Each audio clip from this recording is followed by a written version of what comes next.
তো আমরাও আসলে এত গুজব তখন চলছিল আসলে আমরা ফোন পেতে পেতে আমরা যে একটু রেস্ট নিব 2-3 ঘন্টা রাতে সেটাও সুযোগ ছিল না, কারণ এটার সাথে রিলেটেড যত স্টেক হোল্ডার আছে সবার সাথে আমরা কথা বলার চেষ্টা করছি। আমরা বাংলাদেশ এয়ারফোর্সের সাথে কথা বলেছি, তাদের এয়ারপিএস গুলো আমরা ভিজিট করেছি, কিভাবে তারা এই তাদের যে ফ্লাইং অপারেশনগুলো কিভাবে তারা অপারেট হবে সেটা সম্পর্কে আমরা ধারণা নেওয়ার চেষ্টা করছি। আমাদের রিটায়ার্ড এয়ার পার্সোনাল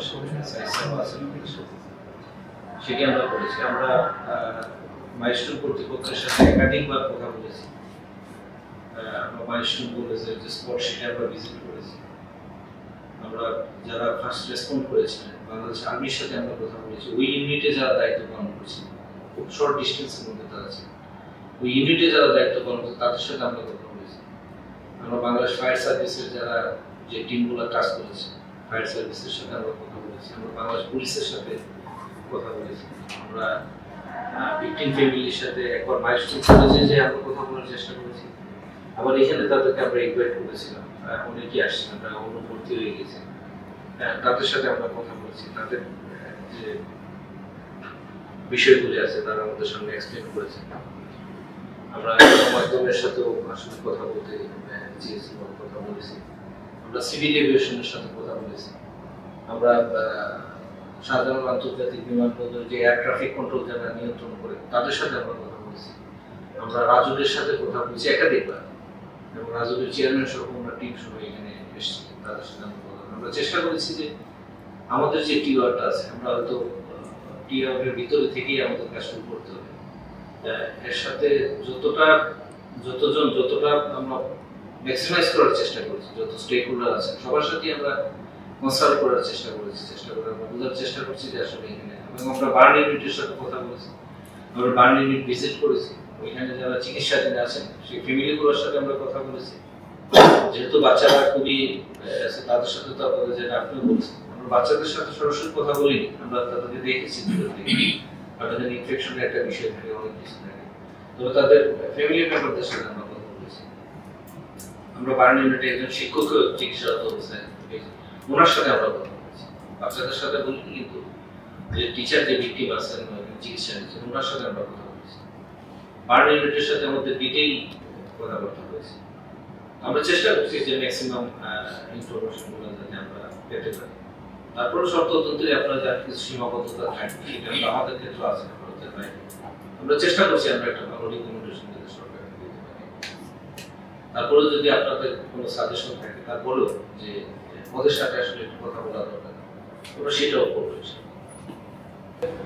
যারা ভিকটিম ফ্যামিলি যারা আছে তাদের কতটুকু কাছাকাছি গিয়ে কথা বলা হয়েছে, এবং মাইলস্টোন কর্তৃপক্ষ তাদের সাথে কতটুকু কথা বলা হয়েছে, এবং সেটা কি শুধু তাদের তদন্তের ক্ষেত্রে যে ফর্মাল বক্তব্য যেটা থাকে আনুষ্ঠানিক সেটার উপরেই ডিপেন্ড করা হচ্ছে, নাকি আরো কিছু আরেকটু বেশি আমরা যখন ইনভেস্টিগেটিভ রিপোর্ট করি তখন কিন্তু একদম বেশি ইনডেপথ আমরা অ্যানালাইসিস করার চেষ্টা করি।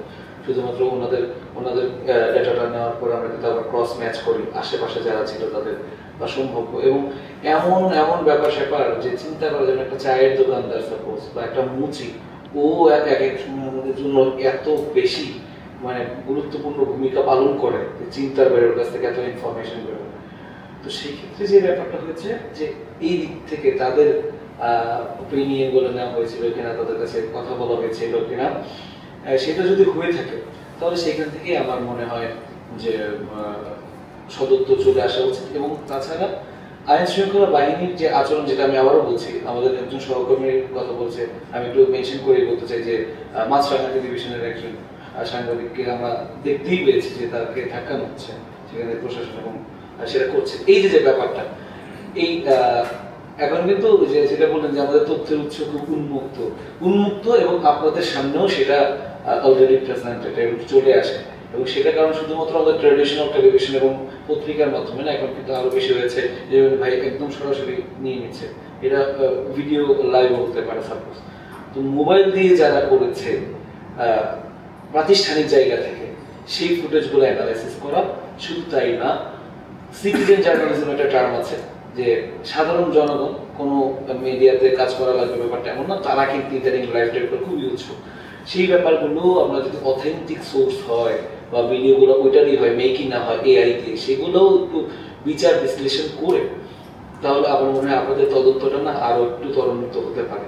আমার মনে হচ্ছে যে প্রশাসনের যে জায়গাটা ছিল এখানে, ভূমিকাটা ছিল, সেই ভূমিকাটা অনেক সেলুট করার মতন, আবার কিছু কিছু সময় কিন্তু তারা অনেকেই মেজাজ হারিয়েছেন, মানে ওই পরিস্থিতির কারণে অনেকেই আসলে অসংলগ্ন বিহেভিয়ারও হয়েছে, সেটা অভিভাবকদের সাথে হোক, আবার অনেক সময় সাধারণ উৎসুক যে জনতা তাদেরকে মোকাবেলা বলতে তাদেরকে একটু ম্যানেজ করার জন্য।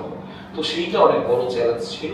তো আমার কাছে যেটা মনে হচ্ছে, পরবর্তীতে অনেক ধরনের গুজব উঠেছে, লাশের সংখ্যা কম বলা, মৃতদেহের সংখ্যা কম বলা হচ্ছে, তারপরে রাতের বেলা মৃতদেহ নিয়ে যাওয়ার যে ব্যাপারগুলো। তো আমরাও আসলে এত গুজব তখন চলছিল, আসলে আমরা ফোন পেতে পেতে আমরা যে একটু রেস্ট নিব 2-3 ঘন্টা রাতে, সেটাও সুযোগ ছিল না, কারণ ফোন দিচ্ছে আসল ঘটনা বলো, আসল ঘটনা সবাই জানতে চায়। তো সেই যে ব্যাপারটা, ফিডব্যাক ক্লাসের মধ্যে যে ঘটনাটা ঘটলো, সেখানে খুব বেশি শিক্ষার্থী থাকার যে সুযোগটা ছিল সেটা আমাদেরও মনে হয়নি, কারণ কিছু একটু দুর্বল যারা তুলনামূলক তাদেরকে একটা ফিডব্যাক ক্লাস চলছিল বলে আমাদের কে জানানো হয়েছে।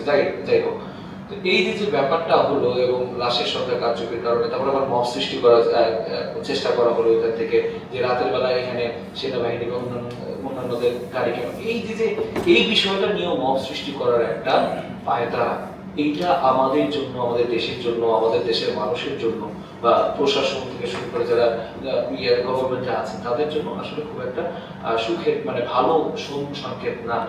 এই ব্যাপারটা খুবই সেন্সিটিভ, সবার ইমোশনাল একটা ব্যাপার এবং সবাইকে হিট করেছে। সেইখানেও যদি এরকম ধরনের অপপ্রচারের কারণে একটা মব সৃষ্টির চেষ্টা হয়ে থাকে, অলমোস্ট হয়েই গিয়েছিল মব সৃষ্টি। সবাই জানে যে লাশ গুম করা হয়েছে, এখনো পর্যন্ত বলে যে লাশের সংখ্যা ঠিকঠাক মতন প্রচার করা হয়নি। তো আমাদের কাছে শেষ পর্যন্ত সেটা মনে হয় না 36 এটা একেবারে মামুলি কোনো নাম্বার না, এটা অনেক বেশি নাম্বার। এবং একটু আগে মনে হয় শুরু করার আগে একটু বলেছিলেন যে সুস্থদের সংখ্যা জানানো এটা কম জানানো হয়, নিহতদের সংখ্যা বা আহতদের সংখ্যা না, এটা না, এটাও আমরা করেছি। পরবর্তীতে যখন ফলো আপ দিয়েছি তখন কিন্তু আমি এটা করেছি। আর যেটা হয় যে স্বাভাবিক একটা বিমান যখন উড়ে যায় সেটা আসলে নিউজ ভ্যালু ক্যারি করে না। যখন একটা দুর্ঘটনা ঘটে, যেমন বাইরে যদি একটা দুর্ঘটনা ঘটে কুয়েতে সাপোজ, সেটা আমাদের জন্য খুব বেশি বড় নিউজ না। যদি সেই কুয়েতে একটা দুর্ঘটনা ঘটে 10 জন বাংলাদেশি মারা যান, তাহলে আমাদের জন্য সেটা বেশি গুরুত্বপূর্ণ। যাই হোক,